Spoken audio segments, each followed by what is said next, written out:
Jojo, sit still.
You just couldn't sit still for 5 minutes.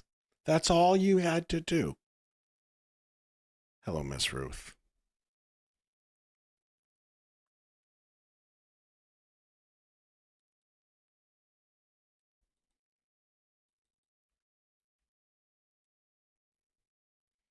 Hey, everybody.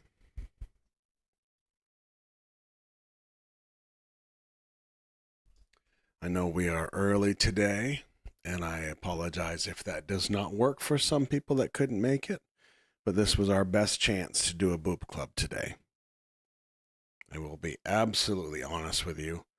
I feel a little off today. Feeling kind of funky. But we got things to do. Okay. I am hoping we will get our full hour today, if not a little bit more. I'm hoping if things work out, we'll be able to get 2 hours today. But that's all going to depend on a number of things. That'll depend on how I am feeling, as well as when the FERT is on her way home. Okay. So I hope you're ready.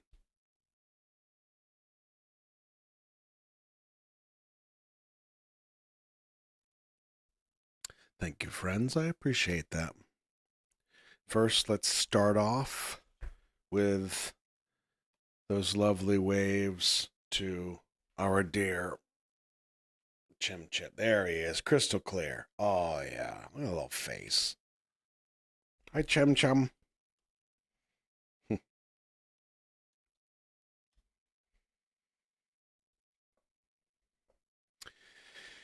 We are on page 94. I'm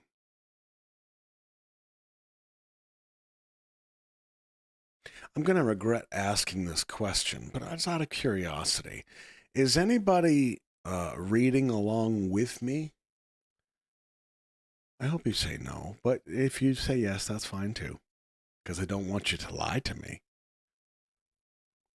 You are, but Betsy is reading with me, okay? Betsy, don't judge me, okay? Okay. She'll be like, hey, you missed a word. I know I did. I can't pronounce it. That's why I say the hospital. All right, we are on page 94. Looks like everybody is comfortable. Arboretum. I had to practice that one. Jojo forced me to.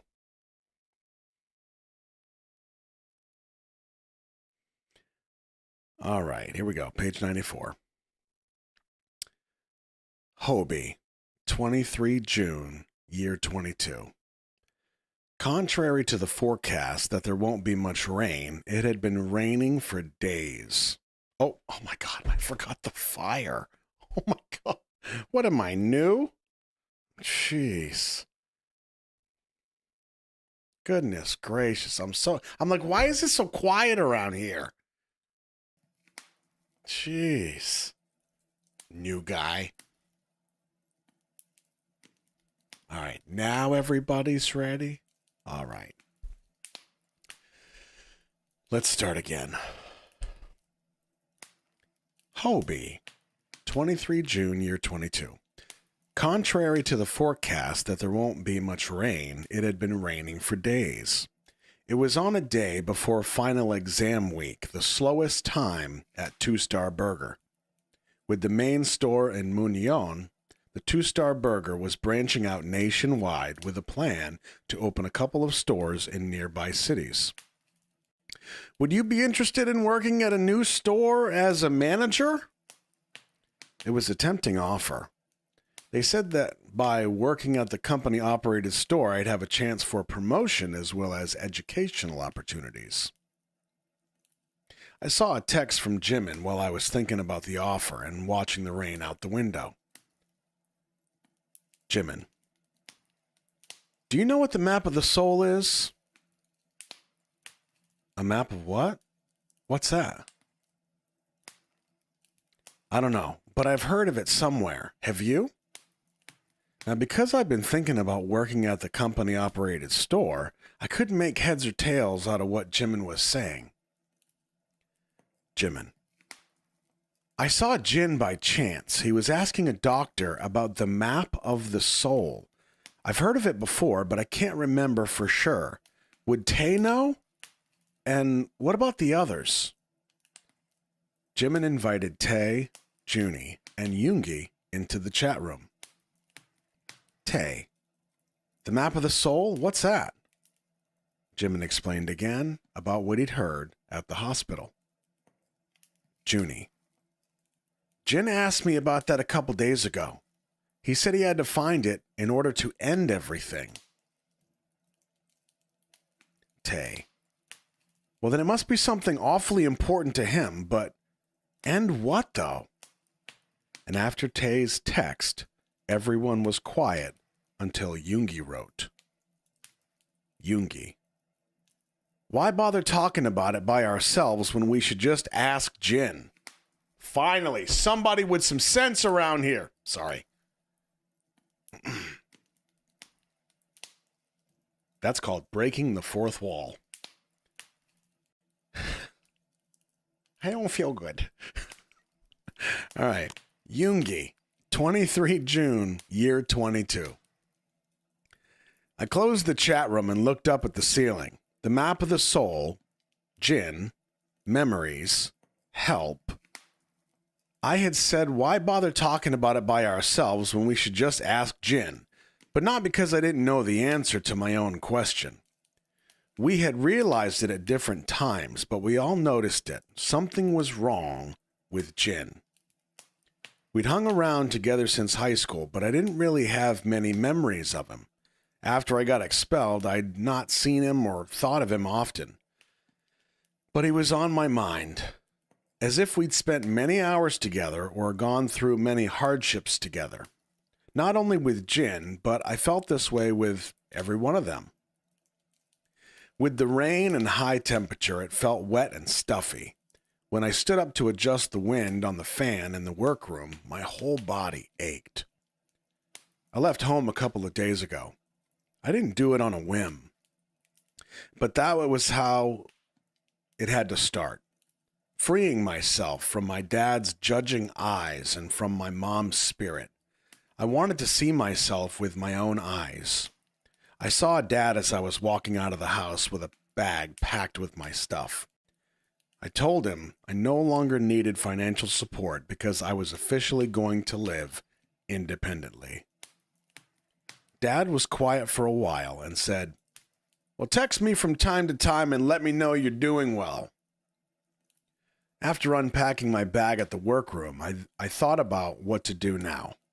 I had to make money. I decided to get manual work, and I chose the most physically demanding job on purpose. I went to work at a construction site. I decided to push myself to the limit. I couldn't trust myself yet. I thought I'd work during the day and write music at night, but it didn't go the way I'd planned. When I came back after work, I usually crashed. The map of the soul. If there were a map of the soul, what would it look like? The road I'd traveled must have begun with my parents, meandered through adolescence with music and running, and got marked with an inflection point at the fire and my mother's death. After that, it was the booze and smoking, feeling lost and having a death wish, and, well, come to think of it, my friends. How would the small things we'd done together show up on the map of the soul? Maybe now was another point of inflection, and the future map of my soul would draw my life from here on, the decisions and choices I'd make. Lying on the sofa, I closed my eyes. I hadn't even touched my music yet when I was overcome with sleep. Jin, 27 June, year 22. I was about to leave school when it started to rain. The semester was over, but I had to deliver my dad's documents to my professor, the documents concerning the redevelopment. Everyone in Sungju City who had any power all had their hand in the plan. The professor thanked me and asked about my dad. What had started out as a sprinkle soon turned into a downpour. The radio said the rainy season would last longer. The wipers pushed the raindrops to the edge. When I got to Sungju City, I saw the intersection. On the right-hand corner, I saw a familiar building, the one that was still under construction. 2 months from now, a flower shop would open in that building. They'd sell rare flowers called Smeraldo. Okay, pause. Am I saying that right? It sounds like Geraldo. Is that right? Or are you going to feel weird every time I say it? Because I have no idea. Am I saying it right? Smeraldo, like Smeraldo Rivera, the talk show host? It's just a weird word? Okay, good. Wow, that was bothering me so much. Okay, Smeraldo. Thank you. You can probably expect more of those.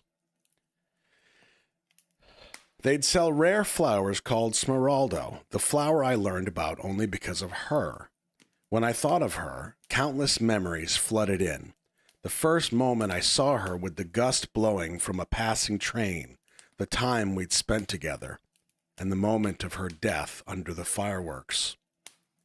That night I left home looking exactly like the description in her diary, which I could have recited with my eyes closed. The accident of the truck delivering Smeraldo was an impossible coincidence. Okay, sorry, I have to pause it. Hang tight.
All right, sorry everybody. And it looks like our plan's going to change. We're going to have to cut this really, really short. Sorry.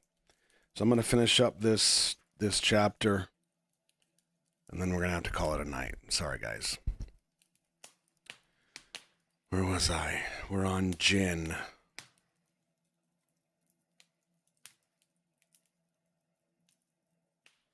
That night, I left home looking exactly like the description in her diary, which I could have recited with my eyes closed.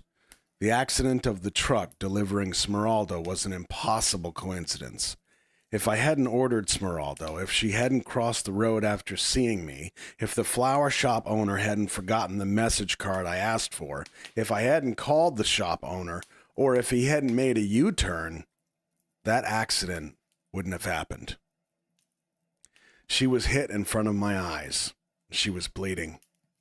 The tires skidded on the asphalt, continued like a scream.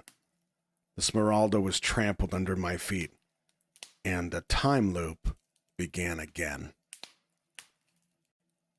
When I opened my eyes, it was April 11th.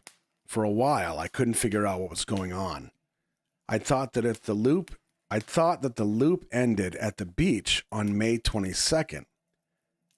What that strange cat said was right. I had saved everyone. Then why was I in another time loop? Which was fortunate. I didn't know why the time loop had begun again, but it did, and I hadn't met her yet. She was still alive, and I could save her. It was not difficult to save her. I didn't have to make someone do something, nor did it require a precise timing. All I had to do was make one small change among so many coincidences. Still, I took extra precautions. I controlled everything and eliminated all variables, and I saved her. It would have been so convenient if that had taken care of everything. The problem came a month later. The night when the containers were forced out, Junie was killed, and the loop started again. I still couldn't figure out why the loop began again, nor why I couldn't save Junie. Every time he was killed, the loop began, and my relationship with her deteriorated for some strange reason. I always did what her diary said. We went to have what she liked, the ice cream, and went for a drive to the lake, a place that she wanted to go. But with each loop, she grew more distant. Odd things happened, too. One day, she and I were sitting at the Yangtze Stream and looking at the sunset. I was about to suggest volunteering at an animal shelter. We should stop seeing each other. I think we should, she said without even looking at me. How about we go for a drive? I said as if I hadn't heard her. I grabbed her arm and helped her stand up. Let's break up, she said, pushing my hand away. What's the problem? I asked. Sitting by the stream, watching the sunset and volunteering at an animal shelter. They were all in her diary, things she liked, and I did whatever she liked to do. But it always ended like this. In every loop, it ended this way. And she said the same things. I don't know who you are anymore. And you are not the person I fell for. She grew more distant. I was getting sick of it. After all the things I'd done, I couldn't figure out what I should do more. She stood up. I grabbed her arm. You're hurting me. Let go of me. And without meaning to, I put force in my grip. While trying to free herself from my grip, she lost her balance and sprained her ankle. I finally snapped out of it and let go of my grip. Grasping her ankle, she plopped down on the ground and said, You know what? You're becoming strange. I don't know you anymore. Okay, we'll do this last page. Hobie. 4 July, year 22. I was standing by the rail on the rooftop and looking down on Songju City. I liked Songju. I didn't know where I had been born, but I grew up in Songju. The weedy area by the Yangtze Stream wasn't there anymore, but I used to play hide and seek there when I was little, and I spent my school days in the classroom turned storage room instead of attending classes. From time to time, I did wonder what the world outside Songju would be like. A vast city with endless skyscrapers, like in some movies. A huge plaza crowded with people. The continents with nothing but ice and snow in perpetual winter, or people dancing on some fancy stage. Trains sparked my imagination the most. When I looked down from the bridge over the Yangtze Stream, Songju Station seemed like a launch site ready to shoot out a train. When people got on those small rockets, the station launched them. Where were those rockets headed? Where would they pass through and where would they arrive? On the bridge, my mind would wander and imagine these things. Did I want to leave Songju? No. I would like to say this again. I like Songju. But watching the trains, I would imagine a world. So many things had happened in such a short time.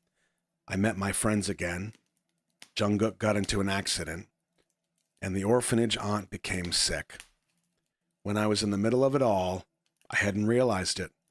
But now that I was alone, looking down on the lights of Songju City, I felt helpless.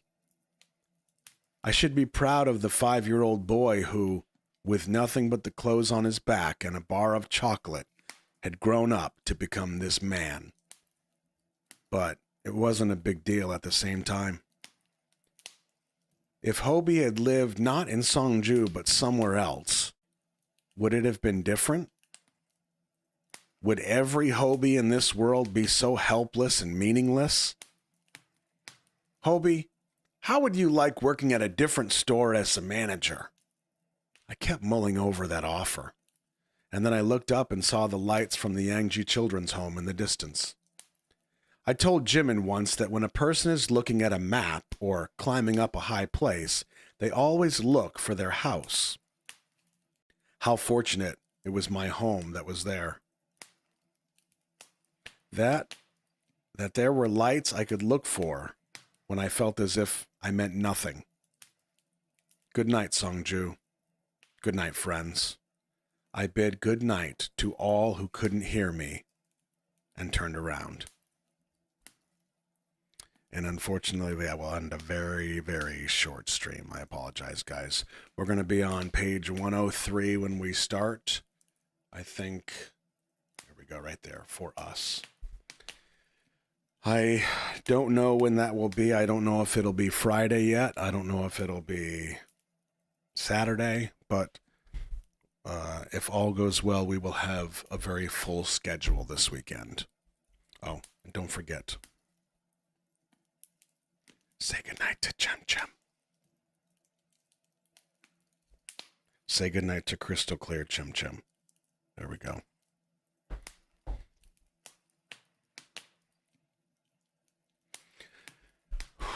All right, folks. Again, sorry it was a short night, but you know I still love you. I'll see you next time. And don't forget, Boop Club.